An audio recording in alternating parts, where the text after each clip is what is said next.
Budget को लेकर हर किसी की उम्मीदें होती है, हर किसी की चाहत होती है, लेकिन सरकार की अपनी सीमाएं होती हैं। आपकी हमारी उम्मीदों और सरकार की सीमाओं के बीच कहां संतुलन बैठाना चाहिए? सरकार को बजट में क्या कुछ ऐसा करना चाहिए ताकि टैक्स पेयर्स को राहत मिल सके? इस पर बातचीत करने के लिए हमारे इस खास एपिसोड में हमारे दो खास मेहमान हैं, शरद कोहली साहब और गौरी चड्ढा, और दोनों हमारे साथ स्टूडियो में हैं। और दोनों को आप लंबे समय से हमारे टैक्स गुरु के शो में देखते हैं, जहां आपके सवालों के जवाब देते हैं। लेकिन आज जो होगा वो बात होगी आपकी उम्मीदों को और सरकार की संभव ऐलानों के ऊपर। पिछले एपिसोड में हमने आपको बताया था कि इनकम टैक्स का दायरा कैसे बढ़ाया जा सकता है, 80C का दायरा बढ़ाना चाहिए कि नहीं बढ़ाना चाहिए, नए टैक्स रिजिम को ज़्यादा बेहतर बनाना चाहिए कि पुराने टैक्स रिजिम को बेहतर बनाना चाहिए। इस एपिसोड में बात करें कुछ खास ऐसे मुद्दों को जो आमतौर पर बजट से पहले उठते हैं और इस बार भी उठ रहे हैं, और क्या उस पर वित्त मंत्री को करना चाहिए। इस पर चर्चा शुरू करें इससे पहले एक बार देख लेते हैं कि आम लोगों की उम्मीदें बजट से क्या हैं। मैं अपने वित्त मंत्री से यही चाहती हूँ कि वो इस बार ना इनकम की जगह ना एक्सपेंडिचर पे अगर वो टैक्स लगाए तो कैसा रहेगा। मेरी उनसे यही उम्मीद है कि हम लोग जो सेविंग करते हैं या हम जो भी थोड़ी बहुत छोटी छोटी सेविंग कर पाते हैं, तो मैं चाहती हूँ कि हमारे एक्सपेंडिचर पे टैक्स लगे इनकम की जगह। मैं उम्मीद करता हूँ वित्त मंत्री से जो आने वाला बजट है कि जो टैक्स पेयर्स हैं उनको कुछ प्रिविलेजेस दी जाएँ, कुछ ऐसी सहायता दी जाए जो उनको इंसेंटिवाइज किया जाए कि वो ज़्यादा से ज़्यादा टैक्स दें। जैसे कि कोई जो टोल्स होते हैं उस पर उनको प्रिविलेज मिली जाए, कुछ पेंशन स्कीम निकाली जाए उनके लिए, कोई रेलवे के अंदर रिजर्वेशन की कोई स्कीम निकाली जाए टैक्स पेयर्स के लिए। तो मैं इस तरीके की कुछ उम्मीद करता हूँ जो इस आने वाले बजट में लाई जाए। मैं उम्मीद करता हूँ कि फिनेंस मिनिस्टर जो है वो इनहेरिटेंस टैक्स लगाए। इंडिया में इतने ज़्यादा डॉलर बिलियनियर हैं, इनफैक्ट मिलियनियर लगभग 7.5 लाख डॉलर मिलियनियर है। इन पे इनहेरिटेंस टैक्स लगानी चाहिए, जिसको हम डेथ ड्यूटी भी कहते हैं।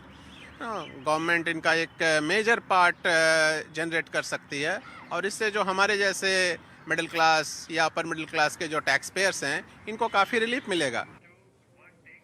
इन लोगों की बात सुन के तो ऐसा लगता है कि हम लोग जहाँ तक सोच पाते थे उससे आगे बढ़ के बिल्कुल, जिसको आउट ऑफ द बॉक्स कहते हैं, कुछ इस तरह से विचार यहाँ पे आ रहे हैं। इसको लागू करना कितना मुमकिन होगा, हमारे साथ जो खास मेहमान उनसे पूछते हैं। कोहली साहब, हम लोग जो चर्चा कर रहे थे उससे तो काफ़ी अलग हट के इनकी डिमांड आई, वो काफ़ी हमें वाजिब लग रही पहली नज़र में। जैसे कि एक हमारे दर्शक ने कहा कि आमदनी पर टैक्स क्यों लगाते हैं, खर्च पर टैक्स लगाइए। आइडिया कैसा लगा आपको? आइडिया बहुत अच्छा है। मैं उन मोहतरमा को सुन रहा था जो बता रही थी इस बात को कि एक्सपेंडिचर पे लगाया जाए, पर एक्सपेंडिचर पे लगाने पे एक बहुत बड़ा तर्क आता है लक्ष्मण, कि जब आप खर्च करते हैं तो जीएसटी लगता है। अब वो इनडायरेक्ट टैक्स है।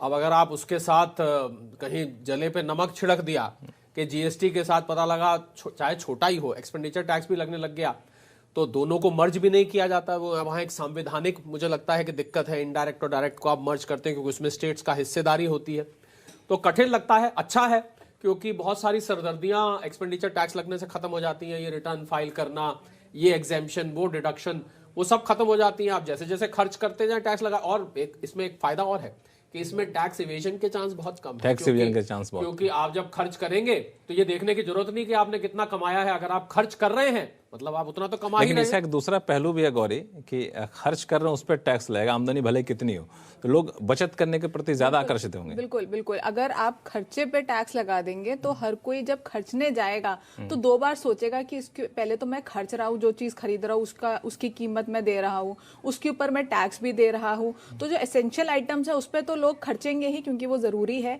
लेकिन जो लग्जरी आइटम्स है कहीं ना कहीं मुझे लगता है उसकी सेल भी इफेक्ट होगी और सेविंग बढ़ेगी। लेकिन उससे फिर ये भी है कि जो मनी रोटेट होगा कंट्री में, जो गाड़ियों की सेल, घड़ियों की और ऐसी चीज़ों की, शायद इनकी सेल पे इफेक्ट होगा। तो मुझे ऐसा लगता नहीं है कि सरकार ये करेगी। आने वाले कुछ सालों तक तो ऐसी उम्मीद नहीं है कि इतना बड़ा बदलाव आएगा। लेकिन जिन्होंने भी ये सजेशन दी है, मैं कहना चाहूँगी कि काफ़ी अच्छा उन्होंने सोचा है और काफ़ी दिमाग उन्होंने लगाया है इसके पीछे। तो ये सजेशन आइडिया अच्छा है, इस पर एक अच्छा खासा डिबेट किया जा सकता है, लोगों की राय ली जा सकती है। हालांकि मुझे लगता है कि बहुत पहले जब ये सरकार आने वाली थी उससे पहले एक हल्के में ये आ रहा था कि इस तरह के चर्चा में ये बात आई थी कि एक्सपेंडिचर पर टैक्स क्यों न लगाया जाए। एक और बड़ा अच्छा सुझाव आया हमारे दर्शक का, इन्होंने कहा इनहेरिटेंस टैक्स लगाना चाहिए। मुझे लगा कि बजट से पहले कहीं कहीं मैंने देखा भी, रिपोर्टिंग भी हुई है कि शायद सरकार इस पर भी विचार करे। तो ये आइडिया हर बार बजट से पहले आता है। तो इसमें दिक्कत कहाँ आती है, क्यों सरकार इससे बच रही है? देखिए यहाँ लक्ष्मण, बात इनहेरिटेंट टैक्स नाम लिया जो अभी जो शख्स बोल रहे थे, मुझे लगता है वेल्थ टैक्स से इनका मतलब है। और पहले आपको याद होगा कुछ साल पहले वेल्थ टैक्स होता भी था, और क्योंकि इन्होंने जिक्र किया था वहां डॉलर मिलेनियर्स का और डॉलर बिलेनियर्स का, तो अभी एक रिपोर्ट आई थी ऑक्सफैम की, उसमें तो लक्ष्मण लिखा था कि देश की 1% जनता के पास देश की 40% वेल्थ है। ये भी सजेशन आया था कि अगर ये लोग 5% टैक्स दे दें, जो 100 बड़े मिलेनियर्स हैं, तो आपकी कई मिनिस्ट्री फाइनेंस हो सकती है। तो मुझे लगता है कि वेल्थ टैक्स एस्टेट ड्यूटी की जगह या इनहेरिटेंस टैक्स की जगह अगर वेल्थ टैक्स को दोबारा लाया जाए, क्योंकि होता क्या है कि इनकम पर टैक्स जब बनता है जब आप ट्रांजैक्ट करते हैं। जैसे मान लीजिए मेरे पास 100 करोड़ के शेयर्स है, बल तो है नहीं, गलतफहमी मत रहिएगा। मेरे पास नहीं, आपका पता नहीं। 100 करोड़ के शेयर्स हैं, अब मैं जब तक उन शेयर्स को बेचता नहीं हो लक्ष्मण, मेरे ऊपर टैक्स नहीं लगता है। तो मेरे ख्याल ये जो साहब जिन्होंने बोला, इनका यही था कि अगर आपके पास इतनी वेल्थ है तो वेल्थ होने पर ही कुछ ना कुछ टैक्स होना चाहिए, जिसको हम वेल्थ टैक्स पहले कहा करते थे। तो मुझे लग रहा है कुछ इनहेरिटेंस टैक्स और वेल्थ टैक्स को मिला जुला के सरकार को विचार करना चाहिए, क्योंकि लक्ष्मण देश के अमीरों पर बार बार उंगली उठती है कि इतने गरीब इतने अमीर, मुझे लगता है वहां पर कहीं राहत मिल सकती है। बिल्कुल। इसमें इनहेरिटेंस टैक्स में एक और मामला आता है कि सपोज करें कि मेरे पास कुछ संपत्ति है और मैं अपने बच्चे को दे रहा हूं, या फिर विरासत में मुझे कुछ संपत्ति मिल रही है जिसमें मेरा कोई योगदान नहीं है, तो उसमें टैक्स क्यों ना दें हम? देखिए, उसको लॉ में जो विल से आपको जो भी एसेट्स आपको मिलते हैं, या घर मिला, गाड़ी, कुछ भी आपको मिला विल के तहत, तो वो पूरा एग्जेम्प्ट होता है। लेकिन मुझे लगता है कि ठीक है, आप एक लिमिट तक उसको एग्जेम्प्ट करिए, जैसे 1 करोड़ तक मिला तो एग्जेम्प्ट है। लेकिन जहां हम 1 करोड़ के ऊपर, या जो भी लिमिट सरकार को सही लगे, उसके ऊपर जब हम इनहेरिट कर रहे हैं कुछ भी, तो उसके ऊपर शायद अगर टैक्स लगा देंगे तो काफी टैक्स कलेक्शन सरकार की बढ़ेगी, और इससे एक आम आदमी को कोई नुकसान नहीं होगा, क्योंकि हम लिमिट काफी हाई रख रहे हैं, जैसे 1 करोड़ या 5 करोड़, जो भी सरकार को ठीक लगे। मतलब इससे आम लोगों को असर नहीं पड़ेगा, जो बड़े करोड़पति अरबपति उनके ऊपर इसका असर पड़ेगा। इसमें एक और चीज जो गौरी ने कहा भी कि अगर आप ये टैक्स लगाते हैं तो टैक्स का बोझ जो लोअर मिडिल क्लास पे है, या फिर मिडिल क्लास जो इनकम टैक्स पेयर्स हैं, उन पर कम हो जाएगा। तो ये भी लॉजिक हमें सही लग रहा है। बिल्कुल लक्ष्मण, क्योंकि जो टोटल टैक्स कलेक्शन है, अगर आपकी वो टोटल टैक्स कलेक्शन का जो ऑब्जेक्टिव है या जो लक्ष्य है वो पूरा हो जाता है, तो बार बार जब हम टैक्स की राहत की बात करते हैं तो राहत में यही होता है कि भाई सरकार की एनुअल टैक्स कलेक्शन कम हो जाएगी। तो अगर आपकी वो टैक्स कलेक्शन एक दूसरे सोर्स से आ रही है या एक नए स्रोत से आ रही है, तो लाजमी बात है कि जो लोअर मिडिल क्लास है या जो नीचे के टैक्स पेयर्स है उनको राहत दी जा सकती है। नहीं, लेकिन अब दोनों तरफ की बातें कर रहे हैं, लगना चाहिए कि नहीं लगना चाहिए? आप हाँ या ना जवाब दीजिए। नहीं, मेरे हिसाब से तो वेल्थ टैक्स लगना चाहिए। जिस टाइम ये हटा था उस टाइम हटना ठीक था, पर अब उस समय और आज की परिस्थिति में मुझे लगता है बहुत फर्क है, क्योंकि ये जो लक्ष्मण अमीरी और गरीबी का डिवाइड है ना, ये बहुत बड़ा हो चुका है। तो इसको देखते हुए मुझे लगता है कि वेल्थ टैक्स या इनहेरिटेंस टैक्स लगना चाहिए। लेकिन इससे इन्वेस्टमेंट पर असर नहीं पड़ेगा गौरी? देखिए, जब वेल्थ टैक्स हटा था उस टाइम पे मुझे याद है हमारे शेयर बाजार को बड़ा पसंद आया था कि वेल्थ टैक्स अबॉलिश हो गया और शेयर बाजार में काफी तेजी देखने को मिली थी। तो उस वक्त जैसे अभी शरद जी ने कहा, ये हटना ठीक था। लेकिन अब मुझे भी लगता है कि वेल्थ टैक्स होना चाहिए, और जो बाकी इनकम टैक्स स्लैब्स हैं उसको रैशनलाइज कर देना चाहिए, उसमें थोड़ा सा रेट कम कर देना चाहिए। जैसे जिनकी 10 लाख तक इनकम है उनके ऊपर जो टैक्स का बोझ है वो कम होना चाहिए। तो अगर वेल्थ टैक्स इंट्रोड्यूस हो जाएगा, तो क्योंकि ये जो टैक्स है ये प्रोग्रेसिव टैक्स है, तो रिच के ऊपर ज्यादा टैक्स लगेगा, तो आई थिंक वो ज्यादा बेनिफिशियल होगा। और लक्ष्मण, अगर शेयर मार्केट की बात करें गौरी ने, तो शेयर मार्केट का अगर आपको इफेक्ट न्यूट्रलाइज करना, मान लीजिए ये आ जाता है वेल्थ टैक्स और शेयर मार्केट हिलती है, तो उसको न्यूट्रलाइज करने के लिए आप कॉर्पोरेट टैक्स कम कर दीजिए। मुझे लग रहा है वो कॉर्पोरेट टैक्स सरकार ने कम कर ही दिया ठीक ठाक। हाँ, पर अगर आपको वो शेयर मार्केट को झटका नहीं देना है, तो वो दोनों एक दूसरे को ऑफसेट करते हैं। हालांकि इन्होंने शेयर मार्केट की बात की, आपने भी की, तो मुझे याद आ गया कैपिटल गेन्स टैक्स, जिसको लेकर शेयर बाजार बहुत दिनों से इस पर चर्चा चल भी रही है। इस पर मैं चर्चा करूंगा शो में आगे, लेकिन इससे पहले एक और सुझाव जो आया था हमारे दर्शक की तरफ से, हम लोग भूल जाए उस पर भी चर्चा कर लें। उन्होंने कहा कि टैक्स पेयर्स को इंसेंटिव दीजिए ताकि वो टैक्स चुकाने के लिए आगे आए।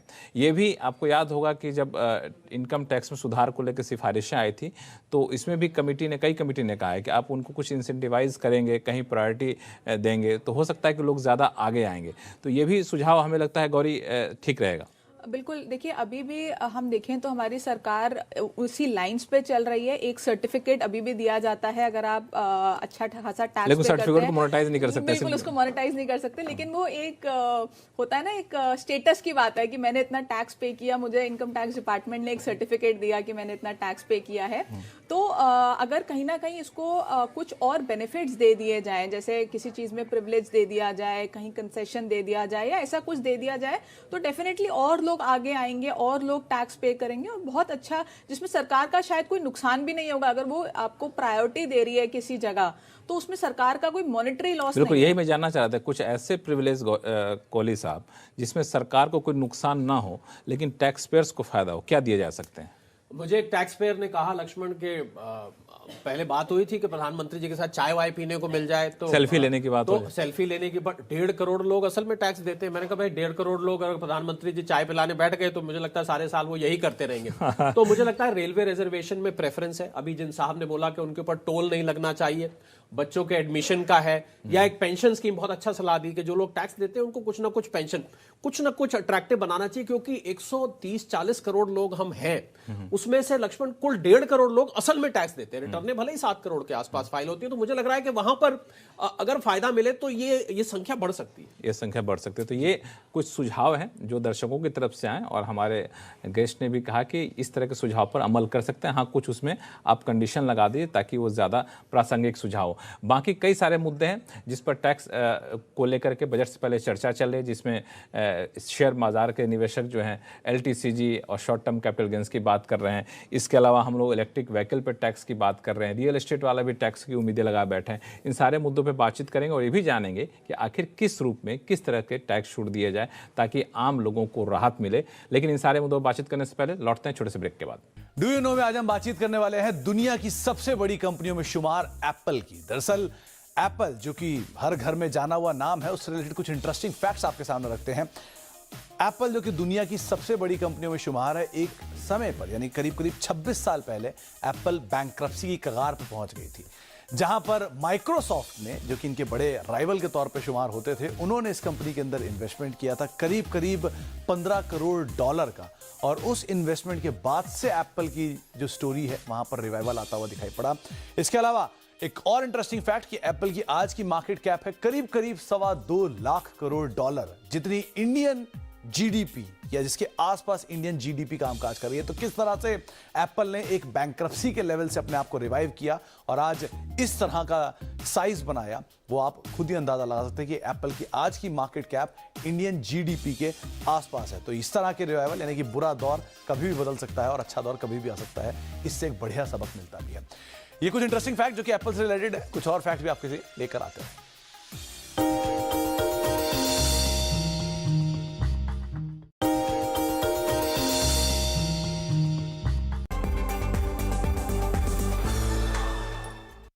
ब्रेक के बाद एक बार फिर से आपका स्वागत है। आप देख रहे हैं बजट स्पेशल टैक्स गुरु, जहां हम बातचीत कर रहे हैं कि वित्त मंत्री जी को टैक्स पेयर्स को किस तरह से राहत देना चाहिए। और ब्रेक पे जाने से पहले हमारे दोनों मेहमानों ने, गौरी चड्ढा और कोहली साहब ने एक मुद्दा उठाया, वह शेयर बाजार का।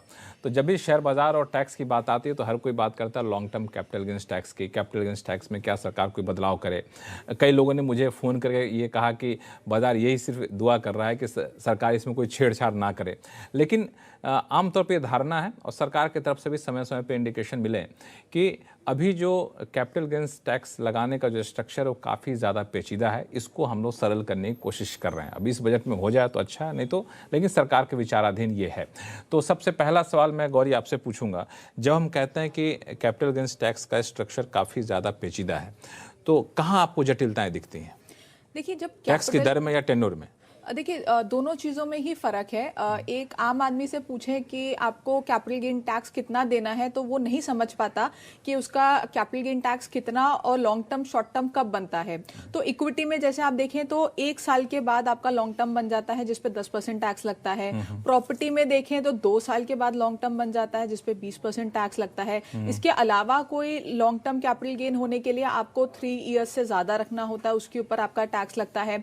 तो हर चीज़ का रेट भी डिफरेंट है, आपकी कैलकुलेशन भी डिफरेंट है, आपके होल्डिंग पीरियड भी डिफरेंट है। तो कॉम्प्लेक्स स्ट्रक्चर है और जो आपके इंडेक्सेशन है वो भी आपको मिलती है लॉन्ग टर्म कैपिटल गेन जैसे प्रॉपर्टी में मिल गई या डेट में, लेकिन आपको इक्विटी में नहीं मिलती। आपको ध्यान होगा लक्ष्मण, कितने लोग हमसे सवाल पूछते हैं इंडेक्सेशन इक्विटी पे क्यों नहीं है। हालांकि ग्रैंडफादरिंग प्रोविजंस है, मैं मानती हूँ, लेकिन उसमें भी तो इन्फ्लेशन का इफेक्ट आना चाहिए। तो ये सारी कॉम्प्लेक्स चीजें हैं कैपिटल गेन टैक्स में, इसको ठीक करने की मुझे जरूरत लगता है शायद इस बजट इसको में कैसे address ठीक कर सकते हैं? कोहली साहब, आप तो काफी रिसर्च किए इस पे। मुझे लगता है लक्ष्मण कि ये इतना जो पेचीदा हुआ 10%, 15%, 20%, 30% पीरियड, 1 साल, 2 साल, 3 साल, ये अमेंडमेंट होते होते जरूरत के हिसाब से करते करते अब ये इतना पेचीदा बन गया। तो मुझे लग रहा है कि यूनिफॉर्म अगर दो पीरियड कर दी जाए, फॉर एग्जांपल 1 साल और 2 साल, कि आप 1 साल रखिए शेयर मार्केट के लिए, बाकी सब एसेट्स के लिए 2 साल, कम से कम वो जो तीसरा है वो खत्म हो जाएगा। ऐसे ही रेट की बात करें, आपने 10, 15, 20, 30, तो कहीं बीच में अगर इसको शेयर मार्केट को ना छेड़ा जाए, नहीं तो मुझे लगता है कि काफी उथल पुथल हो जाएगा। हमारे पर दर्शक भी काफी शेयर बाजार के निवेशक हैं। बिल्कुल बिल्कुल, और एक या 2 रेट्स रखे जाएं, और फिर उसके बाद कैपिटल गेन अकाउंट स्कीम है, इंडेक्सेशन का बात किया। हमारे पास जो सवाल आते हैं ना टैक्स गुरु में लक्ष्मण, वो इस तरफ इशारा करते हैं कि लोग कैपिटल गेन को लेके वाकई में उनको कहीं प्रोफेशनल हेल्प की कंफ्यूज हो जाते हैं, उनको समय का पता नहीं लग पाता, उनको अमाउंट नहीं पता लग पाता, कहां निवेश करना ये भी नहीं पता लग पाता। तो मुझे लग रहा है इसमें सिंप्लीफिकेशन की जरूरत है। और लक्ष्मण, एक बात नहीं भूलनी चाहिए कि ये हमारी जो माननीय वित्त मंत्री महोदया है, उनका लक्ष्य भी यही है कि टैक्स को सिंप्लीफिकेशन की तरफ ले जाना, उसको पेचीदापन उसका कम करना है। तो अगर ऐसा हो जाए तो बहुत अच्छी बात है। नहीं, तो इसमें मैं आपसे ये पूछना चाहता हूं कि अगर साफ शब्दों में कहें तो आपके हिसाब से होल्डिंग पीरियड जो 1 साल, 2 साल, 3 साल टाइप से है, इसको 2 हिस्से में बांट दीजिए, 1 साल और 3 साल, कुछ इस तरह से। 1 साल और 18 महीने या 1 साल और 2 साल, 2 साल का। शेयर बाजार में जो होल्डिंग पीरियड है, इक्विटी की जो होल्डिंग पीरियड, उसमें कोई छेड़छाड़ ना किया जाए, उसमें ना किया जाए, क्योंकि उससे फिर मार्केट जो है वो उस पर रिएक्ट करता है। रिएक्ट करता है। जी, जी। आपका कुछ नहीं, इसमें? बिल्कुल शेयर मार्केट के होल्डिंग पीरियड को तो बिल्कुल नहीं छेड़ना चाहिए, क्योंकि 12 महीने ठीक है। पहले ये 2 साल हुआ करता था, उसके बाद 1 साल किया गया। मुझे लगता है कि 1 साल, क्योंकि ज्यादातर लोग ट्रेडर्स होते हैं, वो बहुत जल्दी बेचते हैं, उनको थोड़ा सा टाइम मिल जाता है होल्ड करने का, तो 1 साल से ऊपर किसी तरह से निकाल लेते हैं मार्केट में। तो 1 साल का मुझे लगता है कि पीरियड काफी अच्छा, ये होल्डिंग पीरियड के अलावा क्या टैक्स स्ट्रक्चर में आपको लगता है कोई बदलाव करना चाहिए? जी कोहली बिल्कुल, साहब, देखिए, क्योंकि टैक्स स्ट्रक्चर 10% है, फिर उसके बाद शॉर्ट टर्म कैपिटल गेन पे 15% है, फिर उसके बाद 20% है लॉन्ग टर्म कैपिटल गेन्स पे, और अगर शॉर्ट टर्म कैपिटल गेन आपका स्लैब में जा रहा है तो 30% है। तो देखिए 10, 15, 20, 30, तो मुझे लग रहा है ये 4 रेट अलग अलग, और फिर ये भी नहीं पता लग पाता लक्ष्मण कि ये कैपिटल गेन का रेट हमारे बाकी के जो इनकम के टैक्स रेट से क्या ये उससे अलग है, उसमें जुड़ेगा नहीं जुड़ेगा, अलग से देना है। तो इस टैक्स स्ट्रक्चर को भी, रेट स्ट्रक्चर को भी सिंप्लीफाई करके मुझे लग रहा है 1 या 2 रेट रखना चाहिए। एक आप स्टॉक्स के लिए रख दीजिए, एक बाकी सब एसेट्स के लिए स्टैंडर्ड रेट कर देना चाहिए। ये जो आपने सुझाव दिया, अगर ऐसा कुछ करते हैं तो टैक्स की कलेक्शन पे या फिर कहें टैक्स इम्प्लीकेशन कुछ ज्यादा भारी पड़ेगा सरकार पे? गौरी जी, देखिए, हो सकता है कि अगर आप टैक्स अपना रेट, आप अपना जो टाइमलाइन है उसको कम कर देते हैं, जैसे 3 साल वाले पीरियड को आप 2 साल कर देते हैं, तो आपके ऊपर जो लोग 30% में आ रहे हैं वो 20% में आ जाएंगे, तो डेफिनेटली फर्क पड़ेगा। लेकिन मुझे लगता है सिंप्लीफिकेशन इस टाइम पे सरकार का मोटिव है, और जो आपने कॉम्प्लेक्स कर दिया है पूरे स्ट्रक्चर को, वो सिंप्लीफाई होगा तो लोग ज्यादा से ज्यादा कंप्लायंस की तरफ जाएंगे, ज्यादा से ज्यादा टैक्स भरेंगे, रिटर्न में दिखाएंगे, वो एक बेनिफिट होगा। लेकिन इस टैक्स के बोझ न बन जाए ये सिंप्लीफिकेशन, इसको कैसे न्यूट्रलाइज किया जा सकता है? आप कुछ आइडिया? मुझे नहीं लगता लक्ष्मण कि ये इससे फिस्कल बहुत ज्यादा इम्बैलेंस होगा, क्योंकि अगर आप रैशनलाइज कर रहे हैं तो ऑन एन एवरेज टैक्स की कलेक्शन पे इतना असर नहीं होने वाला है।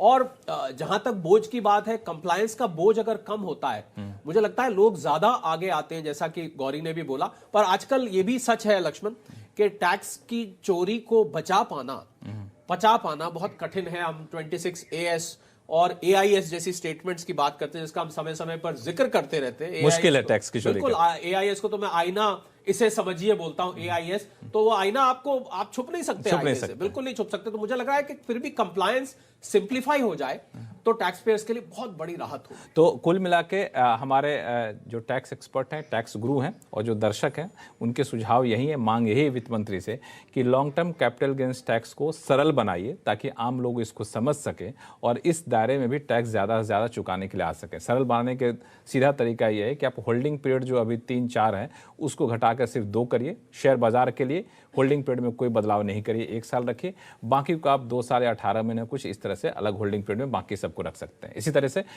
कैपिटल गेन्स टैक्स की दरों को भी आप 4-5 स्लैब में मत रखिए, इसको भी 2 या 3 स्लैब में अधिक से अधिक रख सकिए। तो उम्मीद करते हैं कि इस पर शायद वित्त मंत्री गौर फरमाएंगे और बजट में कुछ न कुछ देखने को मिलेगा। लेकिन इन दोनों एक नई चर्चा चली है, वो है इलेक्ट्रिक व्हीकल को लेकर के।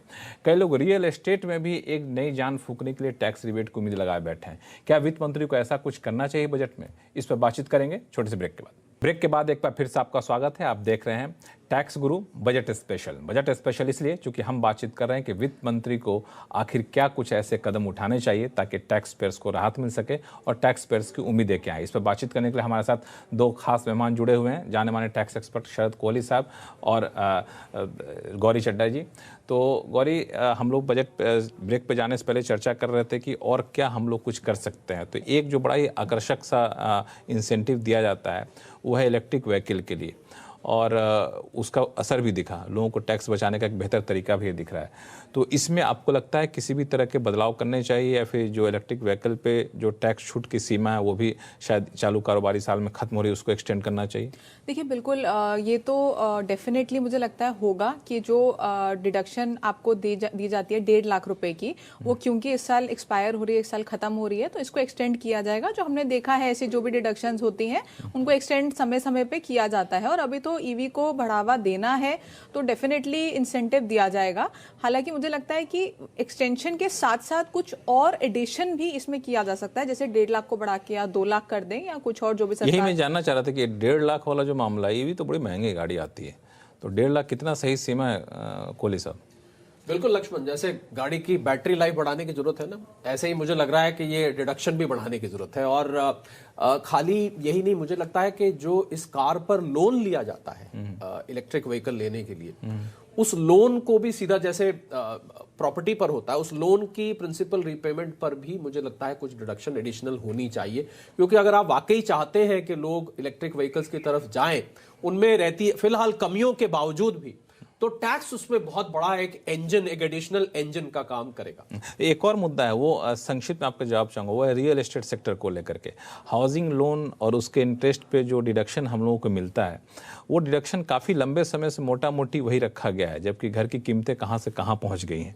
तो उसमें क्यों ना हम लोग कुछ विशेष रियायत दें? इसका तो काफ़ी इम्पैक्ट पड़ता है, जो घर के खरीदार हैं उन पर इम्पैक्ट करता है, और रियल एस्टेट सेक्टर जिसका अलग अलग सेक्टर पर इम्पैक्ट पड़ता है वो भी फायदे में रहेगा। तो आपका क्या विचार है कोहली साहब? मुझे लगता है कि 2 चेंजेस इसमें लाने जरूरी हैं लक्ष्मण। पहला चेंज है कि जो सेक्शन 24 में 2 लाख रुपए तक का इंटरेस्ट पर रिबेट है, वो 2 लाख थोड़ा आउटडेट हो चुका है, मकानों की कीमतें बढ़ चुकी हैं, तो 2 लाख को बढ़ाया जाना चाहिए। दूसरा, जो प्रिंसिपल रीपेमेंट है ना लक्ष्मण, उसको वो भीड़ भाड़ वाले 80C के अंदर डाला हुआ है, तो वो तो आपका PPF NSC वगैरह से भर जाता है, उसमें कुछ उसके लिए जगह ही नहीं बचती है। तो मुझे लग रहा है उसके लिए एक अलग से प्रोविजन प्रिंसिपल, क्योंकि हर सर के ऊपर छत की मुहिम है सरकार की, तो मुझे लग रहा है उसको देखते हुए यहाँ पर अलग। और कुछ ऐड करना चाहेंगे? देखिए बिल्कुल, मेरा भी व्यू सेम ही है, क्योंकि शुरू के सालों में इंटरेस्ट काफी हाई होता है, तो आपका जो 2 लाख की लिमिट है वो सेल्फ ऑक्यूपाइड हाउस के लिए वो बहुत कम है। तो जिस तरह लेट आउट हाउस में आपको पूरी की पूरी रिबेट मिल जाती है, उसी तरह सेल्फ ऑक्यूपाइड के केस में भी पूरी मिल जानी चाहिए। पूरी मिल जानी चाहिए। तो आप सभी का बहुत बहुत शुक्रिया और हमारे इस खास शो में शामिल होने के लिए। और हमारे गेस्ट और कई सारे दर्शकों की राय यही है कि कम से कम 2-3 मोर्चे पर तो राहत मिल जाए। कैपिटल गेन्स टैक्स के मोर्चे पर, घर खरीदने के मामले में, और ईवी के मामले में एक्सटेंशन मिल जाए, कुछ और उसकी रियायतें बढ़ा दी जाए। तो उम्मीद करते हैं कि हमारे शो को वित्त मंत्री साहिबा सुन रही होंगी, और जो 1 फरवरी को बजट पेश होने वाला है, इससे जुड़े हुए कुछ ऐलान आपको बजट में देखने को मिलेगा। नमस्कार, देखते रहिए CNBC आवाज़।